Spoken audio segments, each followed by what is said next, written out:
Ladies and gentlemen, here it is. The most listened to radio show on the planet. Even the other stations are tuned in too. You're listening to Congleton Radio.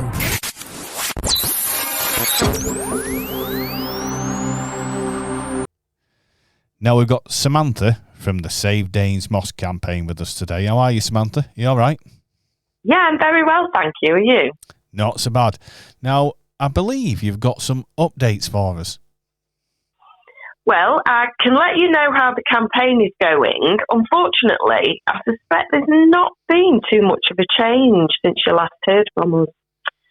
So, at the end of the summer last year, Barrett Homes, who own half the land of the South Macclesfield development area, they agreed to do some extra surveys on the land, including ecological surveys, and they asked us if we'd like to scope with those surveys, which we did.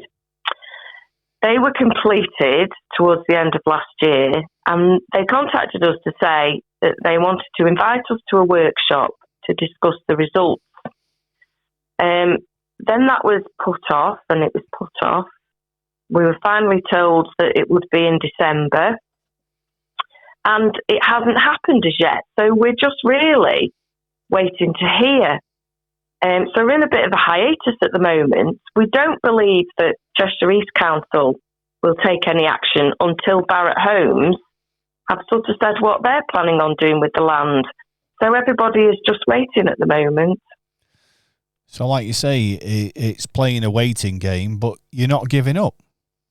No, there's lots and lots of things going on in the background. Although we've not got an awful lot to report, there is stuff going on. We're constantly putting pressure on Cheshire East and Barrett. We've made connections with other wildlife groups who are supporting us. And we've been doing lots of fundraising, and I'm very pleased to report that we have over £35,000 in our bank account now. We do need to raise in the region of £60,000 if we're going to mount a legal challenge on the developers, but we are getting there now. So there is a lot going on. I mean, it's been a massive campaign, and I hope us at Congleton Radio have played some part in it. I'd like to think we have, how we've helped to promote you, and our own documentary that we did, Save Danes Moss. I'm amazed at the amount of support that we get from people. Campaigning can be such a lonely thing to do, particularly when you're taking on two really big organisations like Cheshire East Council and Barrett. And when you get the support of people, it just reminds you that you might be at the forefront, but there's this whole army stood behind you waiting to mobilise. And recently, Chris Packham shared one of our posts for us, and it got obviously a vast amount of likes, but it got the same number of likes in Congleton as it did in Macclesfield. So the people of Congleton are so supportive of this campaign. Yeah. And I think people, when they hear about it all over, they're all coming out to support this. It's about bringing attention, because I was only saying this to the wife the other day when I was going to a hospital appointment. Where's our countryside going? Because it seems, you know, I go to the hospital one week and then I'm going another, and it seems more houses are springing up from nowhere. Yeah. It's definitely going on all over the place. We do a stall at the Treacle Market in Macclesfield, and people come in to visit that from all over the country, and they're all saying the same thing. We've got one of these in our areas, and it is sad. And you hear people say different things. They're building on Greenbelt, and they're all different degrees of destruction.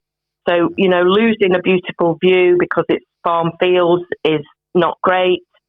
Losing ancient woodland is really bad. But losing something like an irreplaceable lowland raised peat bog is a disaster because of the amount of carbon it stores and the amount of biodiversity. And, you know, we've hardly got any lowland raised peat bog left in our country now. Yeah. And we have to protect the little bit that we've got. Well, the fight goes on, as they say.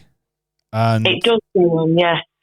And attention will keep being brought towards this plight. It will definitely, yeah. One of the ways that we're hoping to get more attention is we're launching a monthly newsletter. There's one thing that people say to us all the time, it's where is the campaign up to? And one lovely thing that people say is, where is our campaign up to? What are we doing next? Which shows that everybody feels so involved in this.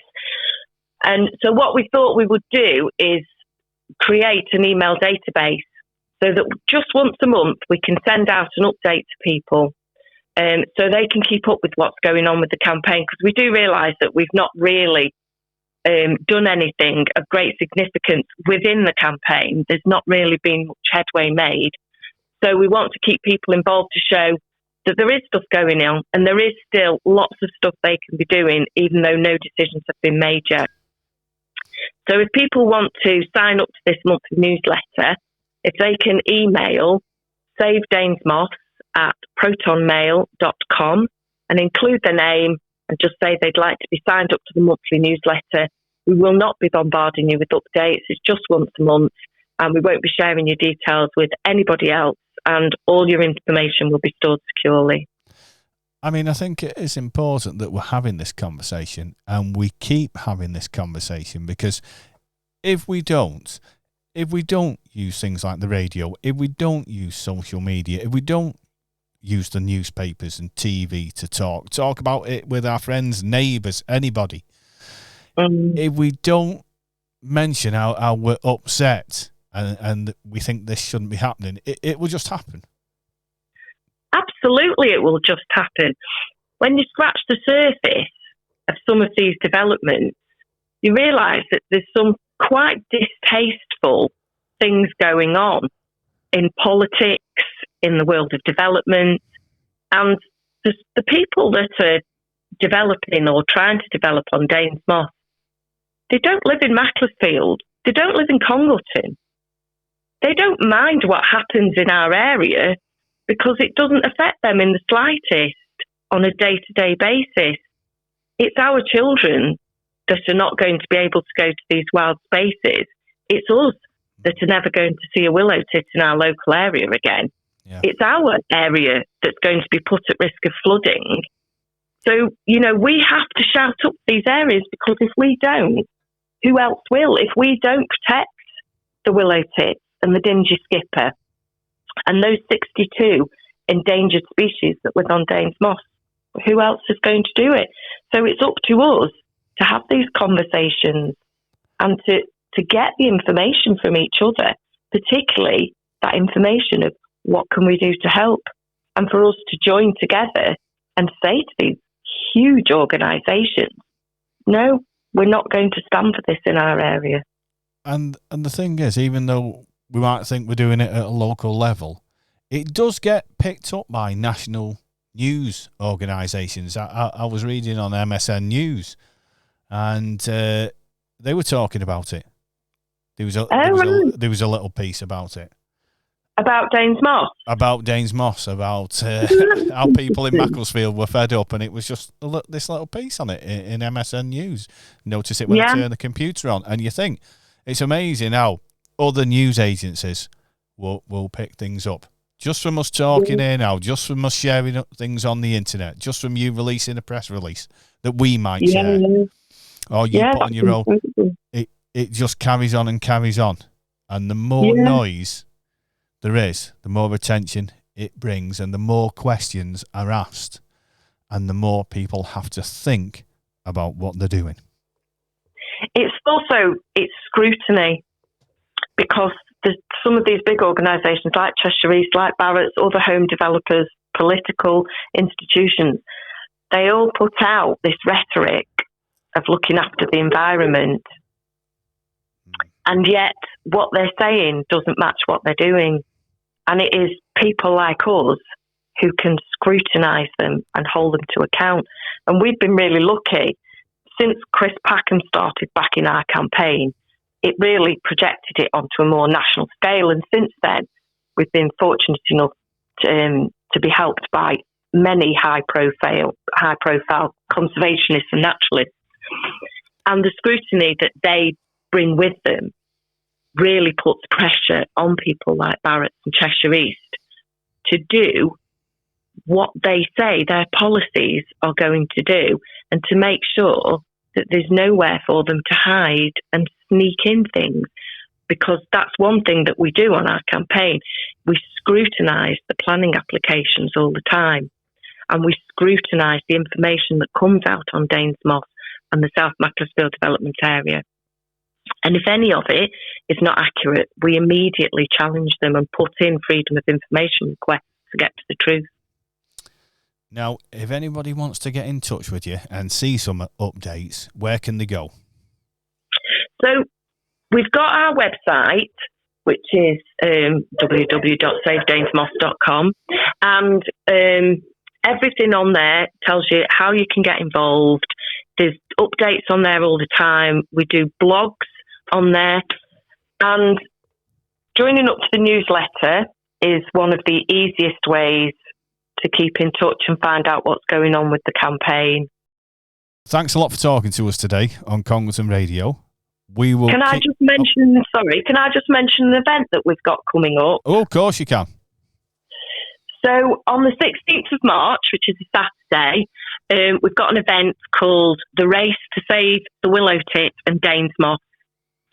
And it's an evening event at St Michael's Church in the centre of Macclesfield. It's a free event, but you do have to sign up to Eventbrite just so that we can have numbers.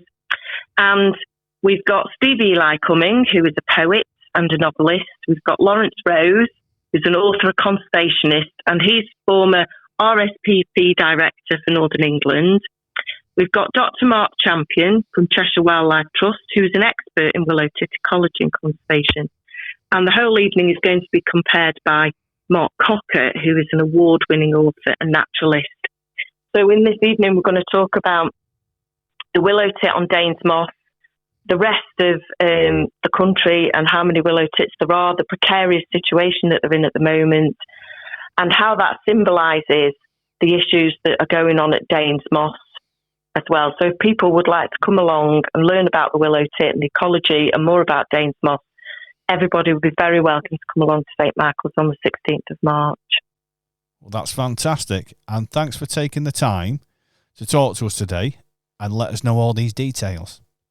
Well, thank you very much to you and the people of Congleton for your continued support. It means an awful lot to the Safe Danes Moss community group.